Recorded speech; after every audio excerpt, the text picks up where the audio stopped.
Have you ever had a dream that seemed completely out of reach? A dream so big, so wild, that everyone around you thought it was impossible. Well, let me tell you a story about a little kiwi bird who dared to dream of the sky. In the world of birds, kiwis are a bit of an anomaly. Ground-dwelling, with tiny, almost useless wings, they're not exactly known for their aerial prowess. Our story begins with one such kiwi, a small, determined creature living on the edge of a breathtakingly steep cliff. Every day, he'd watch the other birds soar and dance on the wind, a deep longing stirring in his heart. The sky called to him, a vast, open canvas of freedom he desperately wanted to paint with his own flight. But how could a bird who can't fly ever hope to touch the clouds?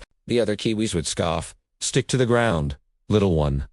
The sky isn't for us. But this little bird was different. He had an idea, a spark of ingenuity that refused to be extinguished.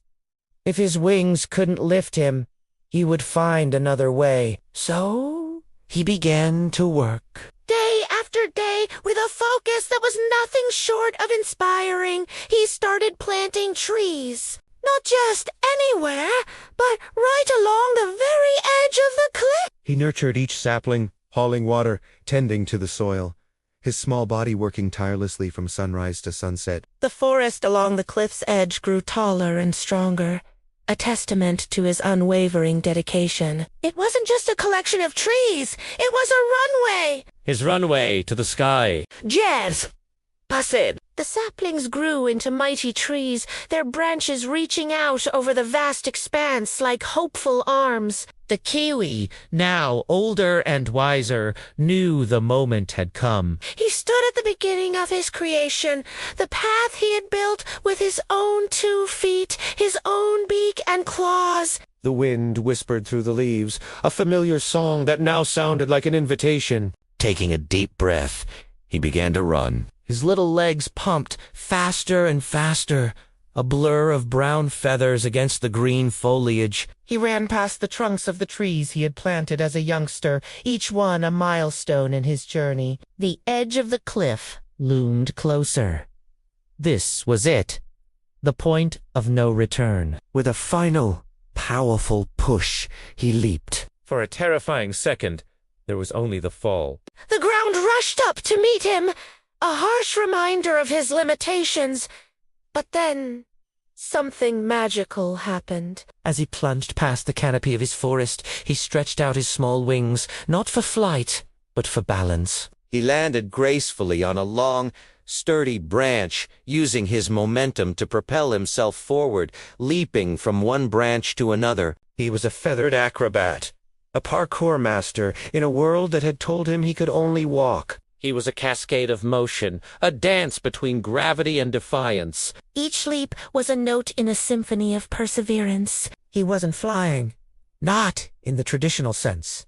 He was doing something more. He was finding his own way to soar. As he reached the final, outermost branch, he gathered all his strength for one last, magnificent jump. He launched himself into the open air, and for a glorious, suspended moment in time, he glided. The setting sun painted the sky in hues of orange, pink, and gold, and in that moment, our little kiwi was part of it all. He was a silhouette of pure joy against a masterpiece of a sunset.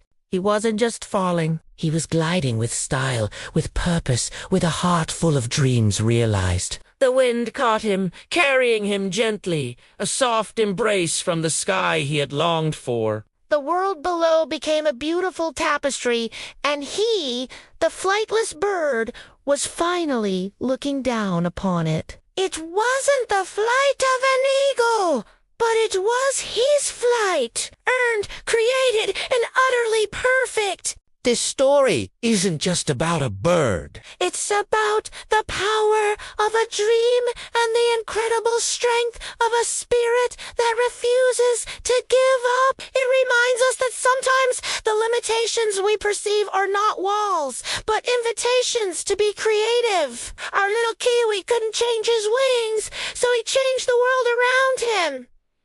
He built his own path to the sky. What's your cliff? What's your sky? We all have dreams that seem impossible, challenges that feel insurmountable. But like our feathered friend, we have the power to innovate, to build, to find our own unique way to fly. Your wings might not be what you expect them to be. Maybe your wings are your voice, your art, your kindness, your mind. Maybe, like the Kiwi, your wings are the very things you build with your own hands and heart. The next time you feel grounded, remember the little Kiwi on the cliff? Remember his forest, his runway, his leap of faith. Don't let anyone, not even yourself, tell you that you can't reach your sky. Start planting your trees, one by one. Nurture your dream, work for it, and when the time is right, take that leap. You might just find that you can glide in ways you never thought possible. Thank you so much for watching and sharing this moment with us. If this story touched your heart, please give it a thumbs up and consider subscribing for more tailies that inspire and uplift. What dream are you building a runway for? Let us know in the comments below. Keep dreaming, keep building, and find your own way to fly.